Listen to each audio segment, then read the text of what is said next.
They put me at the kids' table during Thanksgiving dinner while my younger cousins sat with the adults, then mocked me and said maybe when you get a real job you can sit here. I calmly stood up, drove away, and canceled the $5,000 loan I'd just approved for my dad's car repair that morning. Hours later my phone blew up with angry texts saying the dealership denied his financing and now he's stuck with no car. I never thought a single dinner could completely unravel my life. But that Thanksgiving, a quiet comment from my cousin, followed by a ripple of laughter, didn't just hurt my feelings, it ignited a slow-burn fury that changed everything I thought I knew about family. Thanksgiving had always been a minefield in my family, but this year, something finally shifted inside me. I'm Noah, 28, and for most of my adult life, I've been the easy son. You know, the one who doesn't argue, shows up on time, helps clean, sends thank you texts, and nods politely while my mom gushes about my younger cousins like they're the next generation of geniuses. I never made a scene, never raised my voice, no matter how many passive-aggressive digs came my way. I truly thought being mature meant biting my tongue, playing nice, even when my own family treated me like some background extra who wandered onto their perfect sitcom. But this Thanksgiving, that changed. Let me rewind a bit. I work in IT, mostly freelance cybersecurity for small businesses. Lately, I've had a pretty good run. I don't flaunt it, my apartment is modest, my car's an old Corolla, and I've never posted a hustle culture quote anywhere. But I'm stable, independent, debt-free, and I pay my bills early. I've even helped friends get on their feet. That very morning, Thanksgiving morning, I'd approved a $5,000 transfer to help my dad cover a car repair he couldn't afford up front. He'd called 2 days earlier, sounding tired, frustrated.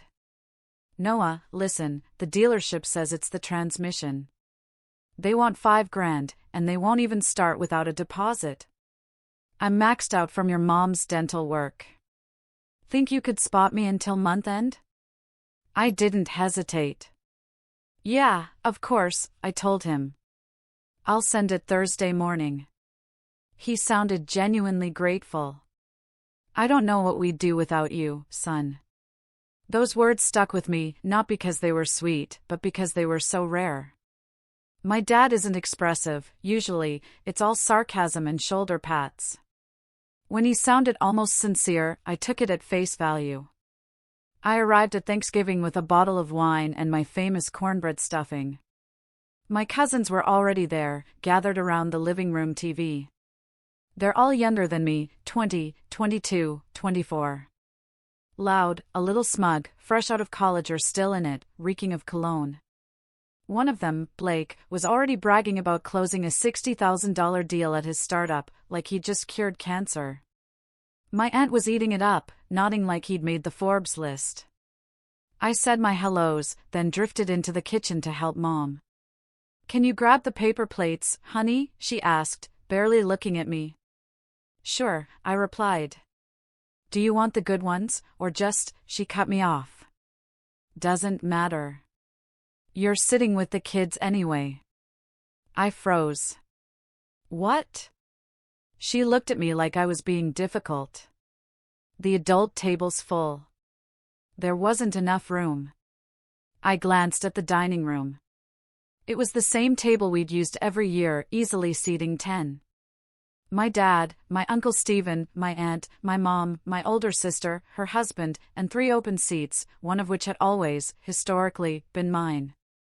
I don't mind squeezing in, I offered, half laughing, trying to keep it light. I can grab a stool. But my sister chimed in from the hallway, her voice dripping with faux sympathy. Oh, Noah, it's just easier this way. The kids actually like you, right? The kids, by the way, were all legally old enough to drink and vote. I said nothing, just nodded and went to the kitchen corner where they'd set up a rickety folding table with mismatched chairs, plastic utensils, and a lopsided centerpiece made from construction paper. Like some middle school art fair. My name was on one of the paper napkins, in Sharpie. No one else seemed to find this weird. No one said, wait, Noah's 28. Why is he at the kids' table?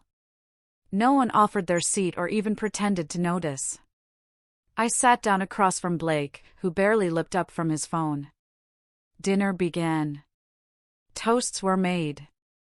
Plates passed. At one point, my Uncle Stephen raised a glass and declared, "Here's to the next generation making waves." Everyone clapped while Blake smugly nodded. Then came the moment. Blake glanced at me, grinning like he was about to say something hilarious. "Hey, Noah," he said, loud enough for everyone to hear. "Maybe when you get a real job, you can graduate to the adult table." Laughter. Actual laughter. From the table of people eating food I'd helped pay for. From the parents who'd taken my help, my money, and my silence for years. My mom even giggled behind her wine glass like it was some harmless joke. My dad didn't say a word. He just chewed his food, looking down at his plate. I didn't respond, didn't smile, didn't fake a laugh. I just sat there, my appetite gone, my face burning, my chest tight in that horrible way that's not quite rage and not quite sadness, just something hollow and ugly in between. I excused myself 10 minutes later, claiming a headache. My mom didn't protest. My dad mumbled something like, "Feel better, son." That was it. I drove home in silence. No music, just the sound of my tires on the highway and my thoughts boiling over. All I could think about was that loan, the $5,000 I'd sent that morning, the one my dad had promised to repay soon, the one I hadn't even told anyone else about because I didn't want to be the guy who throws money around for recognition. So, when I got home, I sat at my desk, logged into my business banking portal, and clicked Cancel Transfer. The funds hadn't posted yet. I was still within the window to reverse it. I hovered for a second, then clicked Confirm. That, apparently, was the equivalent of lighting a match and tossing it into a gas-soaked shed. 2 hours later, my phone lit up like a Christmas tree. Text after text, missed call after missed call. My dad, my mom, my sister, even Blake. Every single one of them was furious because, apparently, the dealership had tried to run the financing, the payment bounced, and now the repair shop was holding my dad's car hostage. No car, no loan, no way home. But that wasn't even the part that truly got me. The part that really hit was what my dad finally texted after 10 straight missed calls. "After everything we've done for you, this is how you treat your family." I stared at that text for a long time. "After everything we've done for you, this is how you treat your family." It repeated in my head like a dripping faucet, mocking, twisting. I didn't answer. Not right away. I sat there, phone on my desk, lights off in the apartment, the glow from the screen casting this cold, pale light across the room. I wasn't angry anymore, not in the shouting, table-flipping way. I was something worse, quiet, still. That kind of stillness where your brain stops spinning in circles and starts lining things up, making connections, seeing patterns you've spent years ignoring. It wasn't just Thanksgiving. It never was. That was just the crack in the dam. I started replaying everything in my head. Moments I'd brushed off or laughed about at the time because, well, that's just family, right? Like how my sister got a brand new Honda for her 21st birthday while I was told a used car builds character. Or how my cousin Blake, the same one who humiliated me, borrowed $3,000 last year for a once-in-a-lifetime crypto investment and never paid it back, and no one cared because he's just figuring things out. Meanwhile, when I was unemployed for 6 months in my early 20s, my mom told me I was a burden and suggested I look into truck driving because clearly computers weren't working out. Or how every Christmas, the big gifts always skipped my name. I got a sweater. My sister got concert tickets. I got socks. My cousin got an Apple Watch. And every year, I smiled and said thank you like it didn't sting. I'd internalized it all. Like maybe if I just worked harder, kept being helpful, stayed quiet, eventually I'd earn my seat at the table, literally and metaphorically. That one day they'd look at me and see someone valuable, someone equal. But Thanksgiving proved something. No matter how much I gave, how much I earned, how much I bit my tongue, they would always see me as less. And now I had text messages to prove it. The barrage came in waves. "Dad, I needed that loan." "Noah, I told you I was stranded. Mom, you're being dramatic. This isn't how you handle a disagreement. Sister, you embarrassed Dad. This was cruel. Grow up, Blake. Wow. Big man move. You realize he was counting on that. Each one hit like a brick. And with every pang, I felt this quiet wall building inside me. A barrier made of years of overlooked birthdays, of condescending smiles, of being asked to fix Wi-Fi at every holiday while they laughed behind my back. But it was the second message from Dad that finally broke something inside me. You're lucky we let you stay involved in this family at all after how you turned out. That word, let, made it feel like my entire relationship with them was some kind of charity. Like I was on thin ice for daring to be different, to not toe the line, to not turn out the way they expected. That night, I didn't sleep. I lay in bed, staring at the ceiling, my mind looping through every family gathering, every offhand comment. Every time I was told, you think too much, or you take things too personally. But for once, I didn't second-guess myself. The math was clear. I was the family's backup plan. The quiet fallback guy, the one they kept at arm's length until they needed money, tech support, or someone to drive Grandma to the podiatrist. I checked my bank account. The $5,000 was back where it belonged. I stared at it for a while, then did something I hadn't done in years. I went back and opened my old family debt spreadsheet. Yeah, I kept one. It started as a joke years ago, just a little Excel sheet titled IOUs and Broken Promises, where I tracked money I'd loaned out just for a few weeks. I hadn't updated it in over a year, but the numbers were still there, a $500 loan to my sister for a surprise vacation she never mentioned again. $1,200 for Mom's emergency dental work. $3,000 for Dad's failed landscaping side business. $300 here, $200 there.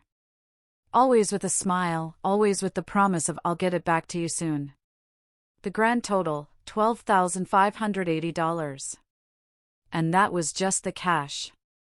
That didn't include the favors, the weekend airport drop-offs, the IT consulting I did for free for Blake's startup, the time I edited my cousin's entire grad school essay, and he didn't even say thank you, just forwarded it to 3 friends and said, my cousin's good with words. He'll help you, too. It was all so clear now. I was never part of the family. I was a service they used. The next day, I didn't respond to anyone. I didn't check my texts. I turned my phone on silent and spent the day doing things for myself. Cooked a real breakfast, went for a walk, even rewatched one of my favorite movies without interruption. And the weirdest part? I felt calm.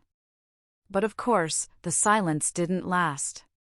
That evening, my sister showed up at my apartment.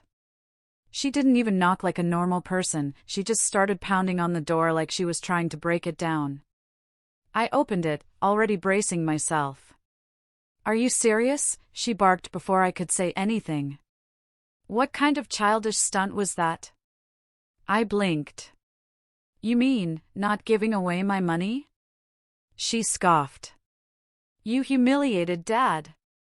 Do you even understand what you've done? I crossed my arms.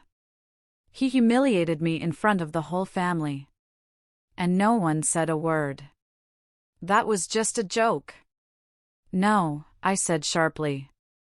It wasn't. And even if it was, maybe I'm just done laughing. She stared at me like I'd grown a second head. Wow, you're really letting your ego ruin everything. My ego? I laughed, not loud or dramatic, just a bitter little exhale. You all have spent years treating me like some second-tier cousin. And the one time I pushed back, I'm the villain. My sister rolled her eyes. It's not that deep, Noah. You've always been sensitive. There it was. The classic shutdown. I'd heard it 100 times, you're too quiet. You overthink things. Don't take it so seriously. Translation, your feelings aren't valid. I stepped aside. If you came to return the money you owe me, we can talk. If not, we're done. She hesitated. For a second, I thought, maybe she'd acknowledge it. But instead, she scoffed again and walked off, muttering, "Unbelievable." I shut the door behind her and locked it. Then I opened my laptop and started writing an email, a very specific email, to my dad's car dealership. See, I knew the place. I'd helped him pick it out. I still had the contact information for the guy in financing. I didn't send anything that day. Not yet. But I typed something up, saved it, and left it in drafts because suddenly an idea had started forming. Not just about the car, about everything. It was time they saw who I really was. Not the background character. Not the quiet ATM. Not the kid they shoved at the folding table. No, it was time they met the Noah who'd been quietly rebuilding himself for years. The one with receipts, with records, with plans. The one who finally stopped apologizing for existing. And that's when things really started to spiral. It's strange how silence can be both suffocating and liberating at the same time. After my sister stormed off that night, the phone calls stopped. The texts, too. My family has always had this unspoken rule: if you don't play along, you get iced out. It wasn't the loud, dramatic kind of shunning. It was quieter, more strategic, like slowly fading someone out of a group photo. I'd seen them do it to a cousin who came out as gay, to an uncle who married outside the culture, and now it was my turn. I thought it would destroy me, but the truth? It felt like freedom, at first. Yeah, it was painful. That ache of realizing the people you'd spent your whole life trying to impress never actually saw you for who you were. I checked my phone too often, still expecting a message that never came. Some part of me, the version of Noah who still believed family meant loyalty, kept hoping someone would call and say, "Hey, I'm sorry. That wasn't right." But the calls never came. Not from Dad, not from Mom, not from anyone. For a few days, I spiraled.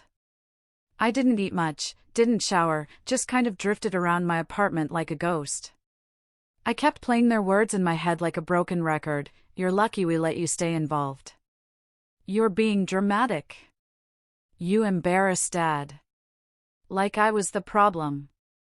Like years of mistreatment could be wiped away if I just apologized for standing up for myself. One night, I cracked open an old family photo album I hadn't touched in years. It was tucked in a dusty box under my bed. Something Mom gave me when I moved out.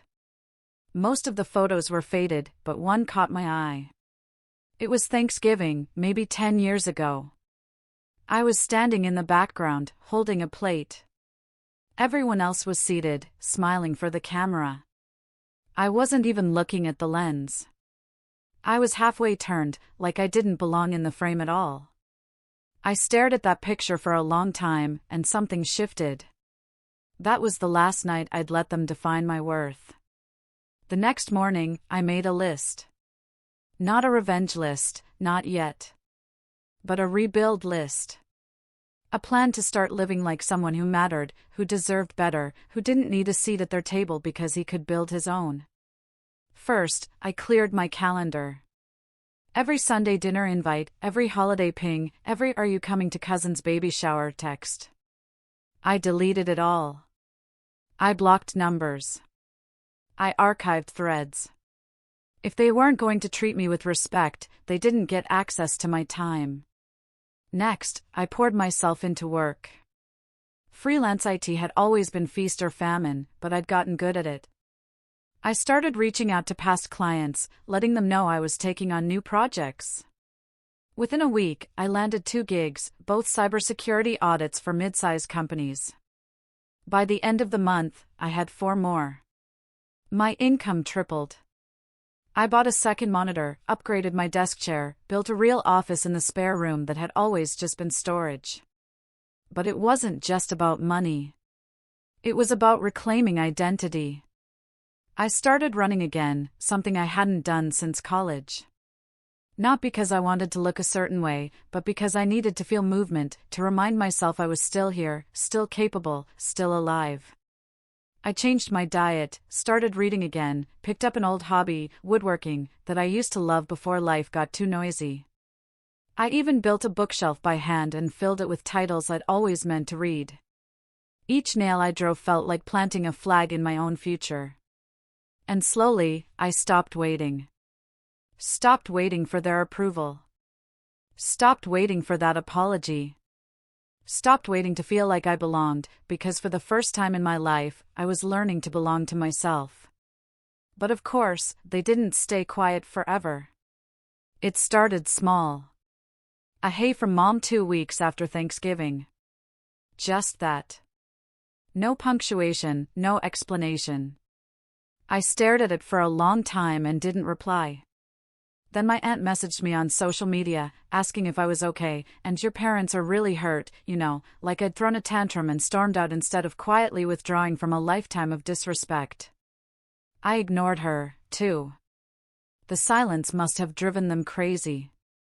A month later, I got a voicemail from Dad. Noah, look, I know we've had some tension, but this is getting ridiculous. Your mother's worried sick. Call us back. I didn't, because for the first time ever, I wasn't falling for the guilt trip. Instead, I kept building. In January, I launched a side business, a digital privacy consulting firm for small creators and influencers. I'd seen too many people get doxxed, hacked, or scammed online and realized there was a niche I could fill. It started slow, one client, then another. But by March, I had enough recurring income to register the LLC. I named it Quiet Signal. The irony wasn't lost on me. Around that time, something wild happened. An old college friend, someone I hadn't spoken to in years, reached out. He'd seen a security guide I wrote go semi-viral on Reddit. He asked if I'd ever thought about teaching a course. I hadn't, but now that he mentioned it, why not? We co-developed a curriculum. I recorded modules, set up a site, and launched a basic online class in digital privacy basics. Within 2 weeks, over 500 people signed up. I made more in a single month than I had in most years. But more than the money, it was the emails that got me.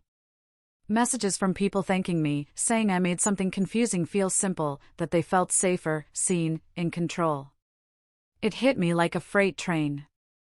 All the things my family had mocked, my quiet nature, my overthinking, my love for details, were the exact things that made me valuable to others. I wasn't broken. I was just in the wrong environment. And that realization lit a fuse I didn't even know was there. Because once you stop trying to prove your worth to people who refuse to see it, you start thinking about justice, about consequences. Not out of bitterness, but balance. I didn't want revenge, not really. What I wanted was accountability. So I reopened that email draft I'd written weeks earlier, the one to my dad's dealership, and began to refine it.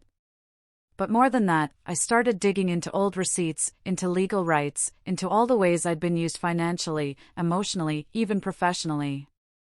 I'd always played nice. But nice was over. And what I discovered next changed everything. Especially one document my dad never thought I'd kept. A contract. One that might legally tie him to something he'd been hoping no one remembered. The contract wasn't in a safe. It wasn't hidden in a lockbox or tucked away in some envelope labeled "Do Not Open." It was in a folder titled simply Old Taxes, buried inside a cloud storage account I hadn't touched in over 6 years. And yet there it was, a PDF labeled Loan Agreement, March 2017. My name. My dad's signature. His driver's license scanned on page 2. 5 pages total. Dry language. Boilerplate terms. But it was all there, the $6,500 loan I'd given him for his lawn care business startup back when I was 20 and naive enough to believe we were partners.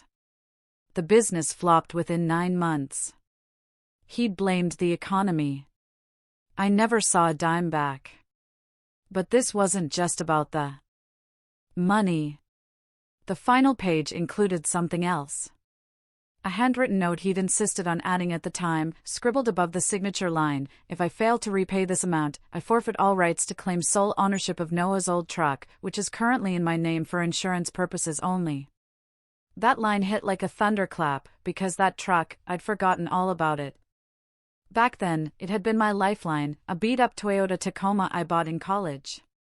The registration had been moved to Dad's name during a complicated insurance issue, and after the loan drama, he just kept it. I moved to the city and didn't need it, and he swore he'd just use it for errands, but over time, it became his second vehicle. He even listed it on his taxes as a business asset. But technically, legally, it was mine. And suddenly, I saw it all with fresh eyes. Not just the truck, but every casual betrayal dressed as practicality.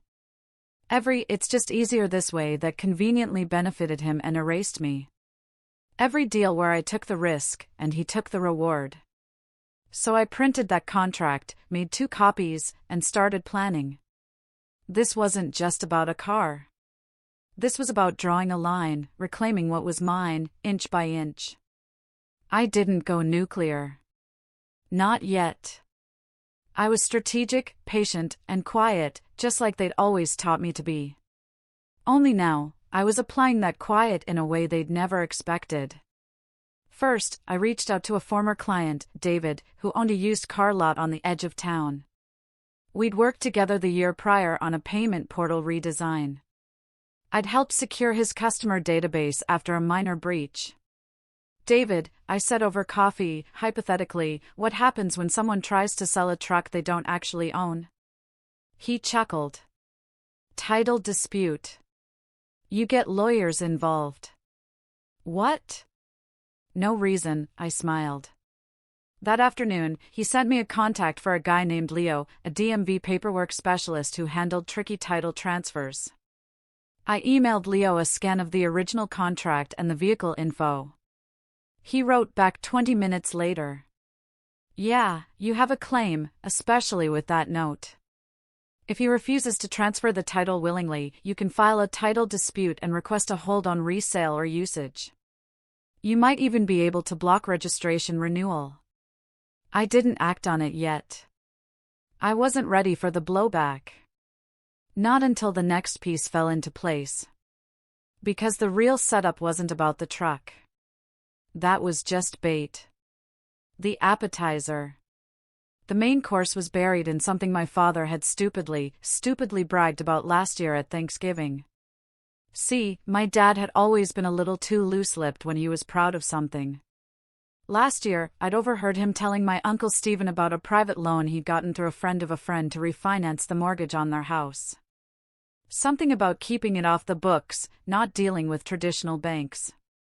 At the time, I tuned it out. Too many buzzwords, not enough relevance. But now it clicked. He was probably referring to a hard money loan, one of those quick cash deals that come with high interest and very tight collateral clauses. If the house was used as collateral and payments were missed, it could legally be seized, often faster than a traditional foreclosure. I needed proof. So, I started digging. It took me 2 weeks and a favor from another client, someone in real estate. But eventually, I got the property records. And guess what? The loan was real, and the house was collateral. Even worse for him, the lender's name, a private investor LLC, popped up in several lawsuits across the state for seizing homes after just 90 days of missed payments. If Dad was behind, even a month, the fuse was already lit. Still, I waited, watched, gathered. And then, almost like the universe wanted to hand me the final piece, I got a text from my cousin Blake, of all people. "Yo, heard you're doing privacy work. My IG got hacked. Can you help?" I stared at the message for a minute, then I smiled. "Of course. Send me your recovery email address." It took less than an hour to lock down his account, reroute the recovery, and secure it with 2FA. I didn't charge him, didn't gloat, just did it fast and clean. He texted again, "Bro, you're a wizard. Seriously, I owe you." I waited a day, then I replied, "Actually, there is something you can help with." Over the next week, I pulled together everything I needed, the contract about the truck, the property documents, even some old voicemails where Dad admitted outright that I'd funded part of his now-defunct business. All of it logged, backed up, and time-stamped. Then I called Blake. "Hey," I said, keeping my voice calm. "You remember that Thanksgiving joke? The one about the real job?" He hesitated. "Dude, I was just messing around." "I know," I said. "But I need a favor." "What kind of favor?" "I need you to help me record something. A conversation with Dad." "Why me?" "Because he won't see it coming from you." There was a long pause. Then Blake sighed. "Okay. What are we trying to catch?" I didn't answer directly, because it wasn't just about catching anything. It was about setting the trap. And when Dad finally called again, this time pretending everything was normal, asking if I could grab lunch soon, I knew the time had come. I agreed. Picked the place, neutral ground. A quiet diner we used to visit when I was a kid. Nostalgia, I figured, might make him comfortable, loose. And it did. He showed up in his usual uniform, work boots, windbreaker, slight grease on his hands like he'd come straight from a project. He grinned when he saw me. "Been too long, kid." I didn't smile. We made small talk. He asked about work. I told him things were going fine. He mentioned how Mom's been missing me and how we don't want things to be weird forever.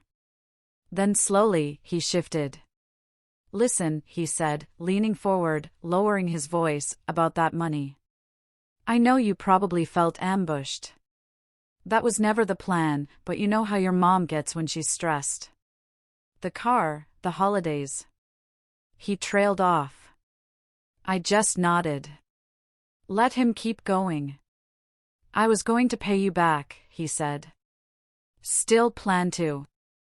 We're just tight right now. You know how it is." There it was. The lie. Because I didn't know how it was. I had the loan documents. I had the repayment schedule. I knew exactly how tight things were and just how close he was to defaulting on his mortgage if another emergency hit. I looked him dead in the eye. "Dad?" I said quietly. "Do you remember that truck? The one you've been using for the last few years?" He blinked. "What? The Tacoma?" "Yeah, you still have it." "Sure." "Why?" "Because I want it back." He laughed. Thought I was joking. I didn't flinch. "I'm serious." The smile faded. "Noah, be reasonable." I reached into my bag and slid a copy of the contract across the table. "I'm being precisely reasonable." He stared at it. "Read the first few lines." His jaw tensed. This was a handshake deal.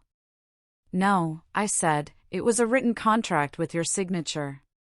And if you don't hand over the keys, I'll file a claim. Which, by the way, could complicate the hard money loan attached to your house. You know, the one with the 90-day clause." His face went pale. "You wouldn't." I leaned back. "I would. And you know why? Because I'm done being the quiet one. The ATM. The backup plan." We sat in silence. He didn't argue, didn't shout, didn't threaten. He just looked stunned. And when I stood up, I didn't even say goodbye, because this wasn't the end. This was just checkmate in 4. And the final move was still to come. The truck was in my parking lot the next morning. No note, no knock on the door, no angry text. Just parked neatly in front of my apartment building. Keys placed on the windshield under the wiper, like it had returned on its own. It was surreal walking out there. The same beat-up Tacoma I'd once hauled college furniture in. The one I used to drive when I dreamed of being seen by my family. The one I worked late nights to buy, only to hand it over because my dad needed it more. And now it was mine again. Legally, contractually, emotionally. I climbed in. The smell hit me first: old leather, pine-scented air freshener, and faint motor oil. I turned the ignition. Still ran like a champ. I didn't smile. Not yet. Instead, I drove it straight to David's lot. He appraised it on the spot, said with some detailing and a little work on the suspension, he could get me a decent offer, cash or trade. I didn't even hesitate. Sell it, I said. And give me whatever you can by Friday. Need the cash fast. No, I said, just don't want it sitting outside my place another day. It wasn't about the money. It was about the line in the sand. I wasn't keeping souvenirs. That was Monday. By Wednesday, I had the check. By Thursday, the message finally came through from my mom. This time, your father told me what you did. We're disappointed, Noah. This isn't how family behaves. And just like that, I knew they still didn't get it, because this was how family behaves when they've been ignored, dismissed, used. This was the result of years of treating someone like a footnote in their own story. I didn't respond. I didn't need to, because by then I had already finished the real move, the one they'd never see coming.